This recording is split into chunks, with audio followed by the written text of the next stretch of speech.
Roll for Crit presents How to Play Cargo Empire in 9 minutes or less, or more. Cargo Empire is the 1 to 5 player game that wants you to get that cargo delivered and complete the deal, be it in the real world or a fantasy one. You'll be trying to get the most points by optimizing your trade post placements, developing your transport methods, collecting cities, and completing secret goals. To start up, first choose which map you'll be using. Next, take the development boards and place them adjacent to the main board, with the development track tile holder to the bottom of the board, while the scoring space and turn order board to the right of the two. Then take all the city tiles and place them into the provided bag. Shake up the bag and randomly place those tiles among the map in the empty city spaces, making sure that the level 1 side is face up. Once completed, take all of the cargo cubes and place them into the city production spaces on the left of the tiles, making sure that the 2 cargo cubes match the color of the city tile. After this is done, take all the development track tiles, shuffle them, and randomly place 6 onto the development board. Now, separate the cards based on backs. You can take the 3 decks of the transport cards and place them near the board. Next, take the city cards corresponding to the map board you chose and shuffle them, placing them at the top of the board. Draw 4 cards, placing them face up in the line to form the city display. Shuffle the gold cards and place it near the board. Finally, take the blank city cards and keep them nearby. These will be used if the city deck runs out. It is time now for each player to fight over which color they want. Each player needs to get the matching meeples and player board of a color, hopefully in the color they wanted. Take 12 of your trading post meeples and place them onto your board in the provided slots. This should leave you with 3 remaining. Set those aside for now. Take the train, boat, and wagon meeples and place them to the right of the development track board. Finally, deal each player the following cards. 1 of each transport type, 1 city card, and 1 gold card. The city and gold cards should be kept face down for now. You may look at these face down cards. Now, for the very specific rule to determine first player. Whoever last transported cargo is worthy of the title for first player for the first round. They will take 1 of their set-aside trading posts and place it on the wagon symbol below the one on the turn order track. When they do so, draw a card of the matching symbol they covered, in this case, the wagon. Repeat this going clockwise, having players place their trading posts on the leftmost empty space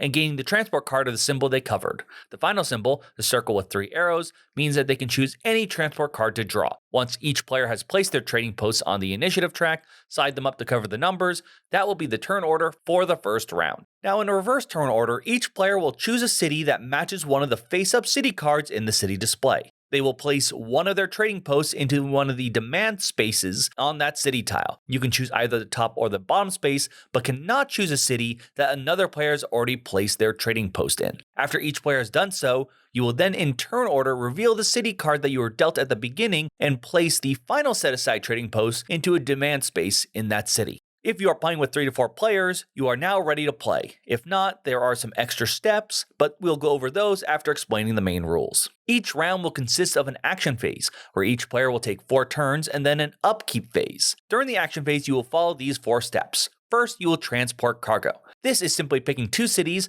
1 to supply the cargo and 1 to receive it. The supply city must have cargo in one of its production slots, and 1 of your trading posts has to already been built in that city. The city where you plan to deliver cargo must have an empty demand slot that matches the color of the cargo you plan to deliver. If for whatever reason you could not find any legal pairing of supply and demand cities for you, instead you will remove 1 of your trading posts from your board from the game. Then draw 1 of each kind of transport card. Your turn will end there. Otherwise, you will move on to the next step. Once you have found your 2 cities, you will then need to pay for the transportation of that cargo. Cargo can move around through 2 ways, by land or by sea. Land routes are represented by train tracks. The sea routes are represented by cities with an anchor symbol. These are ports. In order to pay for transport, you will need to play transport cards matching the distance needed to travel between the supply city and the demand city. Each card can be used to cover different distances, and multiple cards can be played to cover an entire route. The wagon card can move around 1 land route.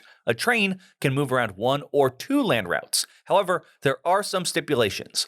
First, only 1 train card played per round can have a value of 1. Second, if you use a train for 2 movement, those 2 movements have to be adjacent to each other. Finally, there are the boat transport cards. These simply allow you to connect 1 port city to another. When choosing routes, you do have to take the shortest route possible. You're not going sightseeing all over the map. However, when determining the shortest route, you do not need to consider ports in that calculation. Keep any of the transport cards you played for this route in front of you for now. You will discard them later. After determining how you'll actually pay for the transportation, you will remove the cargo from the supply city, placing it off the side into a cargo supply. You will then remove one of your trading posts from your board from the round column you are in onto a demand space in the demand city that matches the color of the cargo that you removed earlier. If this covers up the last demand space in that city, you will now upgrade the city. First, remove any remaining cargo from the demand city. If there is none, this is considered a perfect upgrade, which will earn you a bonus later. Next, move any trading posts there into the slots to the right of the tile for that city. If the tile is showing level 1, flip it over to level 2. Refill the supply spaces for that city from the cargo supply, making sure it matches the color. If the tile was already showing level 2, instead remove the tile to reveal the empty space labeled level 3. This city will no longer supply cargo nor demand more. If a card in the city display ever matches a level 3 city, remove it from the game or replace that space with a card from the city deck. After all this, you will now develop your transportation. On the bottom, where you have your transportation meeple and the development board, you will move up the meeple that match the cards you use to transport cargo this turn. Each card has advance icons on the card. Move each transport meeple equal to the number advance icons on the cards played that match that meeple. The first time a meeple moves, or if it's at any of the crossway spaces, you will have the option to take the higher or lower track. You can choose either, but once you are on a development track, you stay on there until you hit a crossway space. If you move past the third track, however, you will then move on to the lowest space for the scoring development track. From now on, you will move up this track whenever you advance that meeple. You can now discard any transportation cards you used that turn. However, there are ways you can get other bonus advancements. First depends on which cities you chose as your supply and demand cities. If either of the cities you chose have a card either in the city display or in your possession, you will gain one additional advance.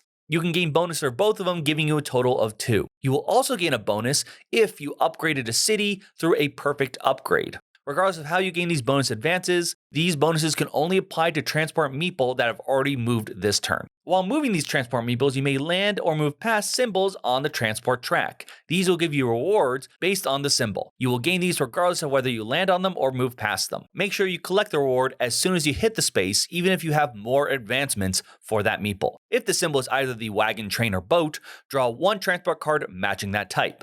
If the symbol is a city, you can take one city card from the display and add it to your personal collection.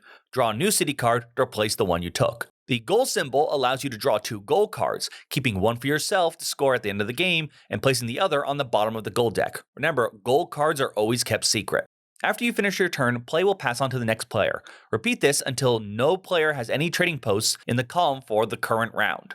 You will then go into the upkeep phase. Here, you will determine a new player order. To do so, you will compare your meeple on the development track. First, compare each player's wagon meeple. Whoever is farthest down the track will move their trading post on the initiative track onto the wagon symbol below the 1. If there's ever a tie, whoever has a higher initiative on the track from the last round is considered to be farther. Draw a wagon card as a bonus, just like when determining initiative at the beginning of the game. Repeat this process with the remaining players for the train meeple, then the boat meeple, and finally the last player will cover the circle icon. Remember to draw the bonus card for the space you covered. After this is done, push all the trading posts to cover the numbers to reveal the new turn order for the next round. You'll skip this after the third round though, for instead you'll be scoring to see who's the winner. To determine your score, you're going to base your points on the following criteria. First, gain victory points for any of your transportation meeple on the scoring part of the development track, equal to the number on the space they are on. Next, gain 3 victory points for every trading post in a city that is level 3. Then, you will gain 5 victory points for every city card in your possession.